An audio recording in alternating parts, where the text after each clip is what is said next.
Buenas tardes, el presente video es una aproximación a la elucidación de compuestos químicos orgánicos a partir de la espectroscopía de FTIR, infrarrojo con transformada de Fourier y resonancia magnética nuclear de un hidrógeno.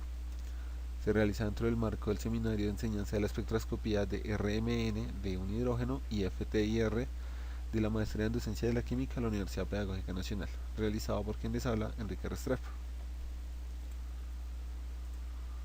Bien, recordemos que la espectroscopía de FTIR, como cualquier espectroscopía, estudia los cambios en la materia debidos a la absorción de energía. En este caso estamos hablando de energía de infrarrojo, eh, que va a generar una vibración molecular en los compuestos químicos orgánicos y nos va a permitir determinar aquellos grupos funcionales que hacen parte de las muestras orgánicas que se van a evaluar. Es necesario recordar que para que se dé esta vibración es necesario que exista una resonancia entre la longitud de onda del infrarrojo con los grupos funcionales que que van a verse sometidos a la misma. Aquí tenemos el caso particular de, de algunos tipos de vibraciones en los cuales vamos a ver que si bien el enlace químico tiene una longitud establecida, una longitud determinada, esta longitud eh, se va a ver alargada o comprimida según sea el caso de lo que esté generando la radiación infrarroja. Si va a generar un alargamiento, va a haber una fuerza de muelle que es una fuerza contraria al movimiento y lo que va a generar es un tipo de compresión para contrarrestar el alargamiento del enlace. Por otra parte, si la fuerza es de compresión, va a generar una fuerza de muelle que va a ser contraria para alargar nuevamente el enlace. Estas fuerzas pueden ser de dos tipos, simétricas o asimétricas, y depende de cómo se estén dando simultáneamente dentro de la molécula.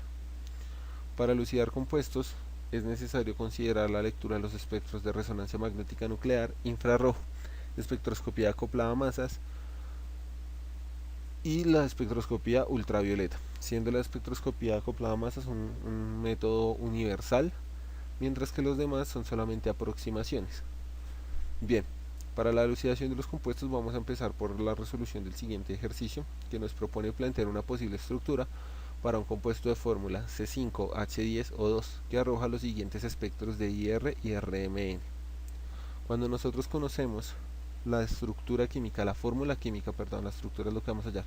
Cuando conocemos la fórmula química del compuesto, lo primero que vamos a hacer es determinar el índice o el grado de insaturaciones, es decir, buscar la presencia de dobles o triples enlaces dentro de la molécula, para lo cual vamos a utilizar la siguiente fórmula. Número de insaturaciones será igual a 2n, donde n es la cantidad de átomos de carbono, más 2 menos x, donde x es la cantidad de átomos de hidrógeno. Dentro de la fórmula también se contempla la presencia de átomos de nitrógeno y átomos de azufre, sin embargo los mismos no serán tomados en cuenta dentro de este video particular, puesto que no hay compuestos que presenten dicha estructura. Nos vamos a centrar en compuestos de forma CnHX o A. Los oxígenos no aportan al grado de insaturaciones, pero vamos a ver más adelante que sí tienen cierta relación. Para nuestra estructura entonces el número de insaturaciones será igual a 1, ya que presentamos 5 átomos de oxígeno, de carbono y 10 átomos de hidrógeno, por lo cual 5 por 2 10, más 2 12, menos 10 2 y 2 dividido 2 1. Habrá una insaturación que puede pertenecer a un doble enlace carbono-carbono o un enlace entre la molécula de carbono y el oxígeno, un grupo carbonilo.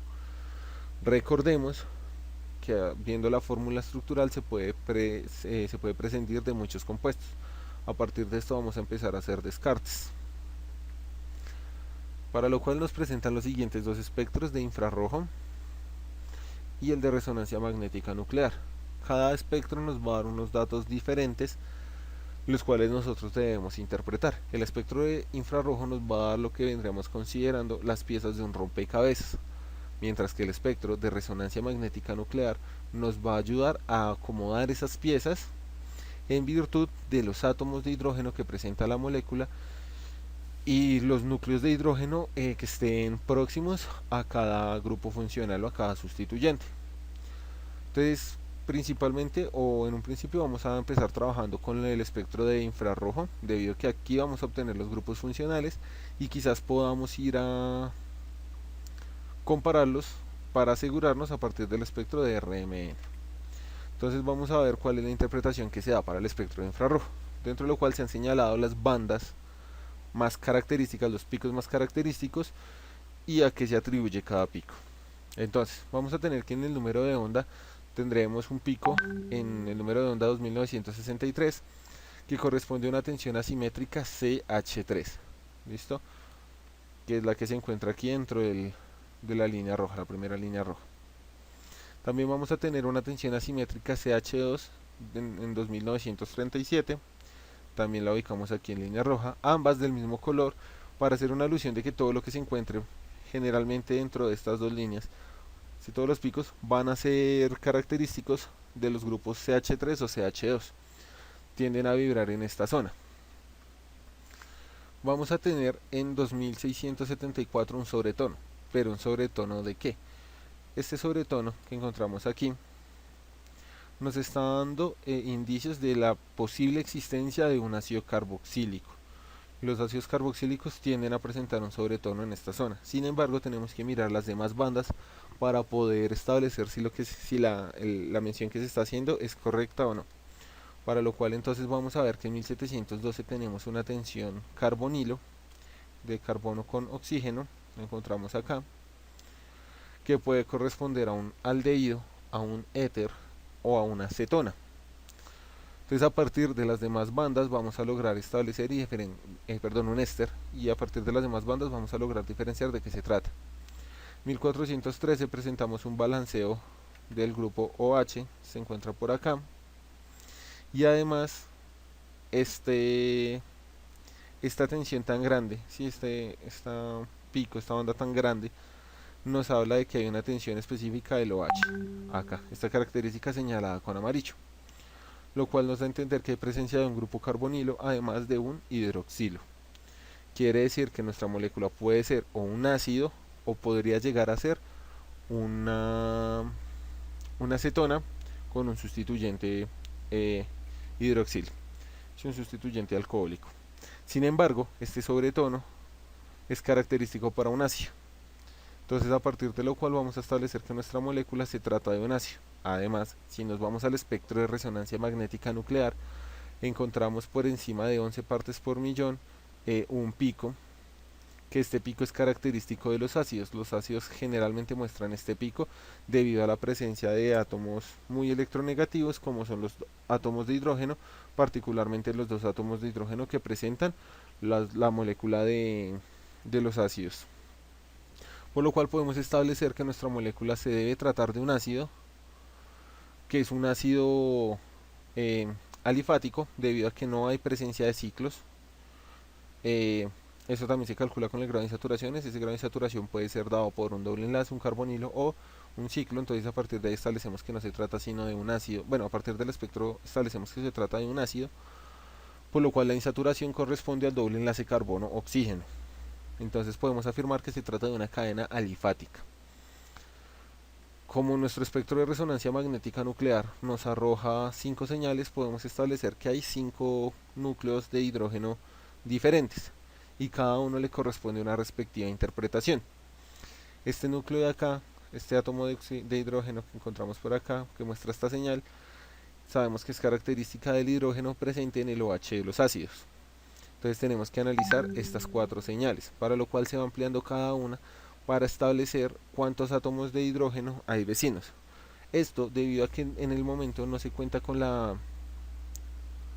el área bajo la curva de los espectros, y tampoco se cuenta con una cuadrícula que nos permita a nosotros identificar a cuántos átomos de hidrógeno hace referencia a cada uno de estos picos. Por consecuente se propone la siguiente molécula que se va a comparar.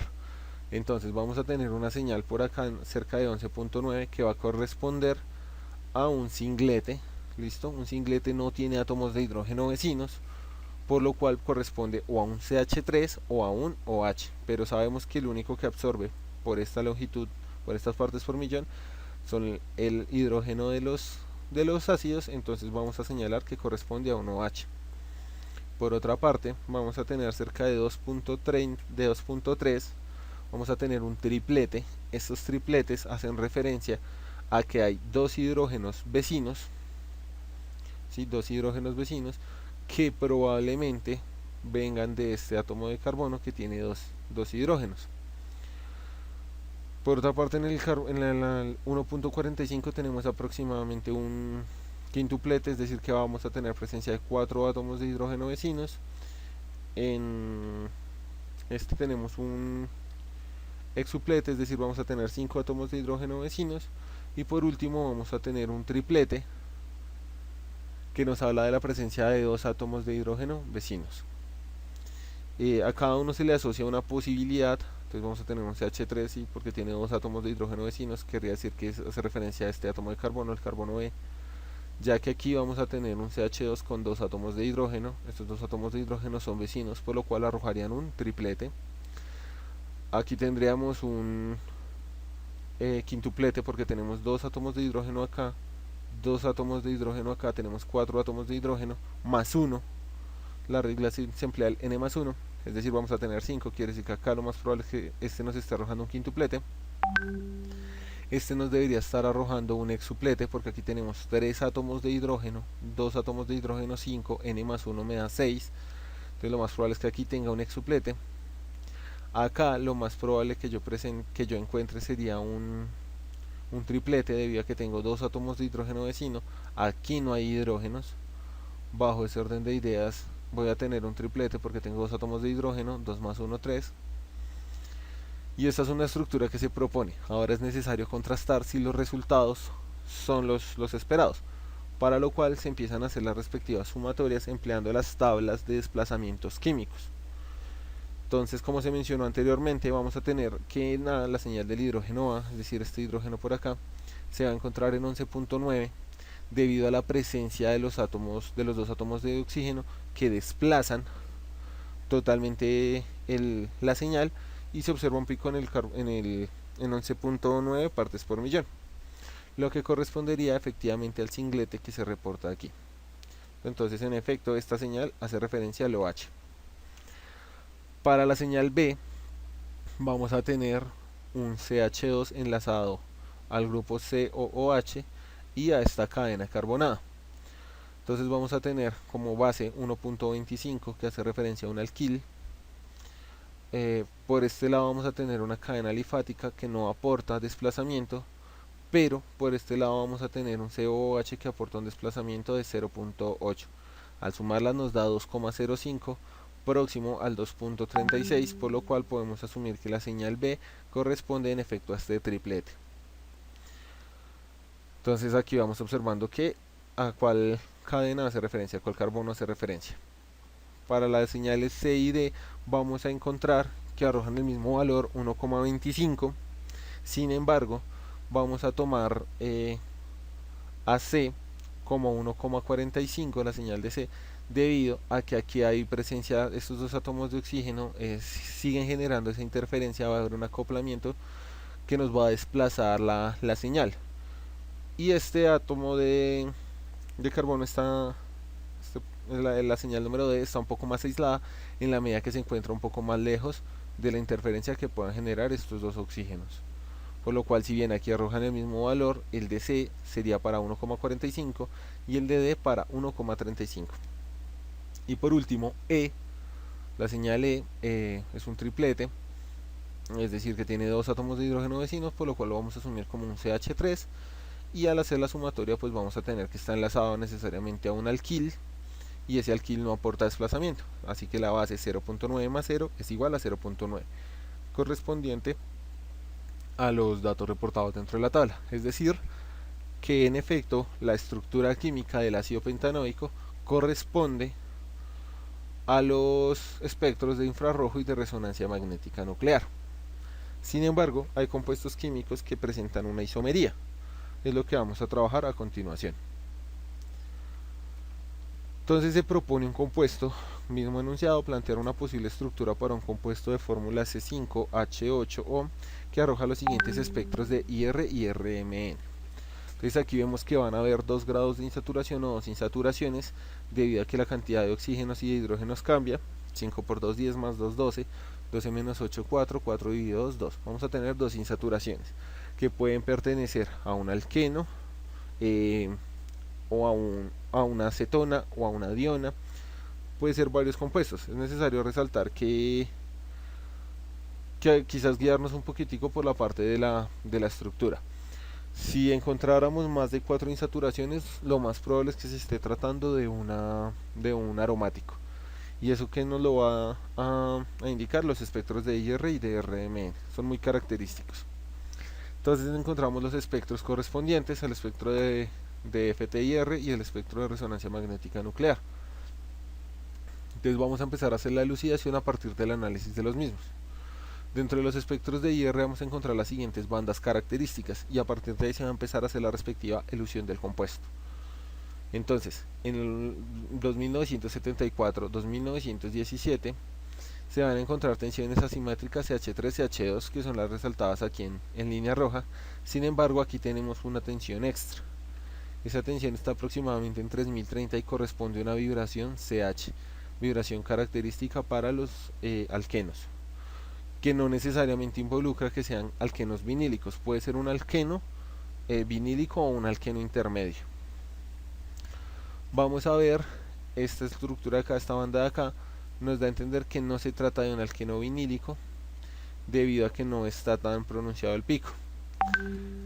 Vamos a encontrar en la 1674 una acetona alfa beta insaturada. Las cetonas generalmente absorben en 1710, sin embargo al presentarse una insaturación, esa insaturación nos va a generar a nosotros una reducción o un acoplamiento que va a hacer que sea menos tensa y por lo cual va a absorber por debajo de 1700, en este caso 1674. En 1632 vamos a encontrar una tensión simétrica para doble enlace de carbono-carbono para una estructura cis, es la que encontramos aquí en amarillo, y aquí, de aquí para allá todas las amarillas me están hablando a mí de señales características de los alquenos. Aquí otra señal característica, sin embargo si nos fijamos esta señal es de carácter trans y aquí tenemos una señal cis, entonces es necesario entablar si la molécula se trata de una sustancia cis o de una sustancia trans. ¿A qué se debe?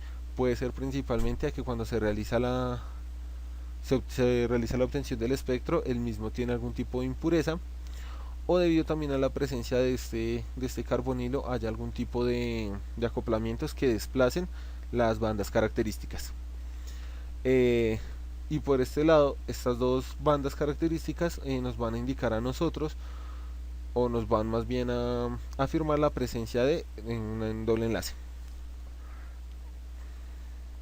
Bien, al tratarse de un doble enlace cis-trans, descartamos inmediatamente que se trate de un alqueno vinílico, por lo cual vamos a estar trabajando con un alqueno intermedio. Tenemos las siguientes señales emitidas por el espectro de resonancia magnética nuclear. Entre 6 y 7 vamos a encontrar las señales características de los alquenos, ¿sí? En esta zona es la absorción olefínica, es decir, de los alquenos. Por otro lado vamos a tener otras dos señales, quiere decir que vamos a tener cuatro diferentes tipos de átomos de hidrógeno, de núcleos de hidrógeno más bien. Entonces vamos a empezar con la elucidación a partir del análisis de las mismas. Nosotros conocemos que la estructura tiene dos insaturaciones, ya sabemos que una es hacia un carbono, oxígeno, y la otra es carbono-carbono, lo que nos da a nosotros a entender que se trata de una acetona, y esa acetona es una acetona con una alfa beta insaturada, ¿no? También lo encontramos aquí en el espectro de resonancia de infrarrojo. Para lo cual se proponen las siguientes dos estructuras: la estructura cis y la estructura trans de la molécula. Se considera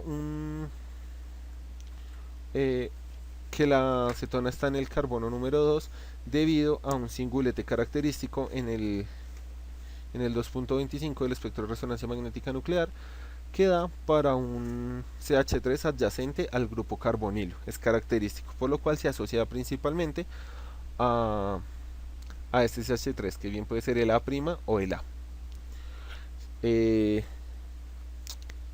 Ya descartamos la presencia de alquenos vinílicos, por lo cual el doble enlace tiene que ser intermedio, y la única posibilidad para que el doble enlace sea intermedio es que se ubique entre el carbono 3 y 4, por lo cual estas son las dos estructuras posibles para el compuesto. Para realizar el respectivo análisis vamos a revisar el espectro de resonancia magnética nuclear. Tenemos que cerca de la zona de 6.9 aproximadamente vamos a tener un quintuplete que nos va a codificar para 5 átomos de hidrógeno vecinos. En la zona de 6.1 aproximadamente tenemos un duplete. Bueno, claro que este es un multiplete y es de muy poca definición, y al momento de ampliarlo se pixelea, por lo cual pues no lo tomé así, lo vamos a tomar como un multiplete. En la zona de 6.1 vamos a tener un duplete que nos codifica para que haya un átomo de hidrógeno vecino. En la zona de 2.25 vamos a tener un singulete, que lo más probable es que sea de un CH3 adyacente, como se mencionó anteriormente, al grupo carbonilo, es decir, bien sea al A' o al AM. Y por último vamos a tener un duplete en la posición en el desplazamiento 1.8, que nos va a codificar para un átomo de hidrógeno. Entonces vamos a empezar a realizar las respectivas estructuras empleando las tablas de desplazamientos, y vamos a obtener los siguientes valores para el compuesto de manera cis y para el compuesto de forma trans. Entonces, para las estructuras, entonces vamos a tener un alquil enlazado a un carbonilo. Me da un valor de 2.1, en este caso también me da un valor de 2.1, que sería correspondiente a este 2.25, por lo cual puedo aseverar que en efecto se trata de un CH3 enlazado adyacentemente a un grupo carbonilo. Tenemos en la zona B un alqueno enlazado de forma cis a un alquil y enlazado a un carbonilo, por lo cual obtengo el valor de 6,07. Aquí lo estoy trabajando de forma trans, por lo cual el valor cambia. 6.07, 6.13, sin embargo no son significativamente muy diferentes. En consecuencia, estos aplicarían para este 6.1, este duplete, que correspondería a esta señal que vemos acá, B o B'.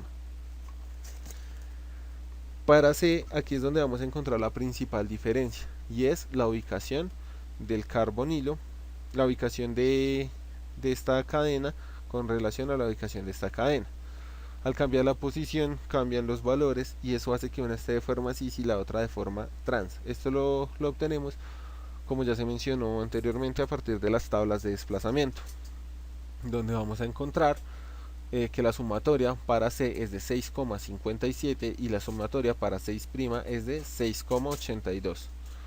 El valor es aproximadamente 6,9, lo que quiere decir que la estructura correcta es aquella que tiene C', porque el valor está más próximo. Y por último, los valores de D y D' son iguales, debido a que se tratan de la última estructura del carbono, el último carbono. Por consecuente, nuestra estructura posible va a ser la siguiente, de la forma trans. La forma trans, bueno, ya casi no se utiliza esa nomenclatura debido a la importancia de los sustituyentes. Sin embargo, para la elaboración del presente video sí se continúa empleando. Y ya pues para concluir el trabajo vamos a realizar la respectiva elucidación de un compuesto un poco más complejo, para lo cual entonces vamos a plantear una posible estructura para un compuesto de fórmula C7H8O, que arroja los siguientes espectros de IR y RMN. Entonces ya sabemos que lo primero que tenemos que hacer, conociendo la fórmula del compuesto, es identificar la cantidad de insaturaciones. En este caso, al ser 7 átomos de carbono, vamos a tener 14 más 2, 16, menos 8, 8, dividido 2, 4 insaturaciones, lo cual puede arrojar los siguientes resultados. Cuando se trata de 4 o más insaturaciones, lo más probable es que se esté trabajando con un compuesto aromático. Sin embargo, la presencia de un oxígeno también nos podría dar lugar a que se piense que hay un grupo carbonilo dentro de nuestra molécula en cuestión. Para lo cual entonces procedemos a realizar el respectivo análisis de los espectros de resonancia magnética nuclear y RMN, dentro de los cuales vamos a empezar con el espectro de infrarrojo. Entonces vamos a encontrar entre 3100 y 3000 vibraciones de la insaturación CH, es decir, este que está aquí, todo esto que está señalado en rojo, va a hacer referencia o nos va a dar indicios en primera instancia de que en efecto el compuesto se trata de un aromático, se trata de un anillo bencénico. Las 4 insaturaciones que entonces reportaría el compuesto vendrían correspondiendo a los 3 dobles enlaces que tiene el anillo y además el cierre del anillo, que contaría como uno de los valores de insaturación. Si nos fijamos sobre la línea del 1700, 1800 no encontramos una banda característica del grupo carbonilo, por lo cual el mismo se descarta. Ahora, en 2955 vamos a presentar una tensión asimétrica del CH3, no nos arroja si es un aromático o no. Vamos a encontrar en 2836 una vibración característica de un metóxido. La vibración se da entre la vibración que se está midiendo acá es característica del carbono hidrógeno correspondiente a un metóxido. Y acá toda esta parte que está señalada en verde, que ocupa más o menos desde los 1600 hasta los 2000, es la huella dactilar propia del anillo del benceno, lo que nos va a dar a entender que nuestra molécula está compuesta en efecto por un anillo bencénico y la presencia de un metóxido, y no nos da aquí ninguna banda característica para hablar de CH2, lo cual quiere decir que ya más o menos se puede hacer una elucidación del compuesto. Vamos a tener otras huellas o otras marcas características del benceno, como son en 1600 aproximadamente una vibración simétrica del anillo, en 1500 aproximadamente una vibración asimétrica del anillo, y por último en 1450 aproximadamente una vibración oblicua del anillo. Todas estas 3 características señaladas aquí por la línea verde. Todas estas líneas verdes nos están señalando a nosotros la presencia de un compuesto aromático. Sobre la banda de 900 a 600 aproximadamente también deberíamos encontrar características del benceno. Sin embargo, el espectro aquí está cortado, por lo cual pues no se puede hacer un uso de estas bandas. Recordando además que las bandas por debajo de 1400 habitualmente pertenecen a la huella dactilar del compuesto como tal. Y por otro lado vamos a encontrar una vibración asimétrica de un compuesto éter y una vibración simétrica también para un éter que va enlazado a un anillo aromático con un átomo de carbono por el otro lado. Son las bandas que se representan aquí en color naranja, es decir, las bandas verdes son las que nos ayudan a identificar la presencia de un aromático, y las bandas naranjas nos van a dar a nosotros la característica de un éter. Además de ser un éter, pues un éter enlazado a un anillo aromático para terminar de confirmar. Bien, entonces esa sería nuestra interpretación del espectro de infrarrojo. Arroja mucha información, sin embargo esta información es necesaria validarla a partir del espectro de resonancia magnética nuclear. Entonces aquí encontramos el espectro de resonancia magnética nuclear con estas señales. Si estas 2 señales acá están amplificadas, ¿listo? ¿Por qué están amplificadas? Resulta que el anillo bencénico se encuentra bastante desprotegido. Sin embargo, todos sus hidrógenos deberían ser iguales, ¿sí? Todos sus hidrógenos deberían estar en el mismo entorno. Como estamos hablando de un anillo bencénico que está con un sustituyente monosustituido, vamos a ver que nos van a arrojar unas señales diferentes. Aquí pareciera que fuese una sola señal, pero si amplificamos más esta señal nos damos cuenta que en efecto se trata de 2 y que hay un solapamiento entre 2 de los picos. En consecuencia, esto es lo que vuelve un poco complejo el estudio de los compuestos aromáticos, debido a que los compuestos aromáticos van a presentar unos solapamientos gracias a la interferencia que generan algunos sustituyentes. Además que si se tratase del benceno únicamente, solamente nos arrojaría una señal, ya que los 6 átomos de de hidrógeno se encontrarían todos en el mismo entorno. Aquí no es el caso debido a que pues ya planteamos la presencia de un compuesto éter que vendría siendo el anisol. Entonces aquí tenemos la estructura química del anisol, la posible estructura que se da para el compuesto orgánico, y vamos a encontrar cuáles son los valores que tenemos dentro de nuestro espectro de resonancia magnética nuclear. En primera instancia vamos a tener en 7.3 un triplete que nos da para la lectura de dos átomos de hidrógeno vecinos. 6,93 un multiplete que no sabemos cuántos átomos de hidrógeno vecinos, debido a que vamos a tener acá, como se mencionó antes, unas interferencias. Y 6,91 igual un multiplete que nos arrojan unas interferencias. Y 3,8 un singulete que lo más probable es que sea correspondiente a este átomo de carbono, ya que al ser un singulete quiere decir que no tiene núcleos de hidrógeno vecinos, por lo cual se va a tratar de un CH3. Para realizar el respectivo análisis, entonces vamos a encontrar las señales. La señal A corresponde al metil que encontramos aquí. Si nosotros vamos a las tablas de desplazamientos químicos, vamos a encontrar que cuando se trata de un metil enlazado a un oxígeno que a la vez está enlazado a un compuesto aromático, su valor es inmediatamente 3,73, que resulta del 0,86 base de los alcanos más todo este sustituyente, que es aproximadamente 2,9. Por otro lado, entonces vamos a tener unas señales aquí diferentes. Vamos a tener dos señales de B que son iguales, entonces porque estos dos átomos de hidrógeno están en un mismo entorno, estos dos átomos de carbono están en un mismo entorno, y este átomo de carbono nos va a arrojar otra señal, por lo cual nos arroja 4 señales cuando se esperaría que fueran solamente 2, una señal para el anillo bencénico y una señal para el sustituyente. Sin embargo, si analizamos, aquí tenemos 4 señales, pero aquí solamente podemos apreciar 3, porque como se mencionó anteriormente, aquí hay un solapamiento entre las señales, y ese solapamiento se debe a la presencia de este átomo de oxígeno, que va a generar unos corrimientos o unos desplazamientos para estos 3 átomos, para los átomos B, para los carbonos B y para el carbono D. De esta forma tenemos que la señal para B es igual a 7,26, que es la base para los aromáticos, menos 0,45, que hace referencia a todo este sustituyente, un 6,78. Entonces lo más probable es que B se trate de estos dos átomos de carbono, y aquí calcular la cantidad de hidrógenos vecinos, pues vamos a tener dos hidrógenos vecinos por este lado, se esperaría encontrarse un triplete, que es el que tenemos por aquí. Se espera también encontrar en el carbono, en la señal número C, vamos a tener 7,26, que hace referencia a estos dos átomos de carbono, más 0, que vendría siendo el enlace aquí, y nos da un 7,26. Entonces esa hace referencia a estas dos señales.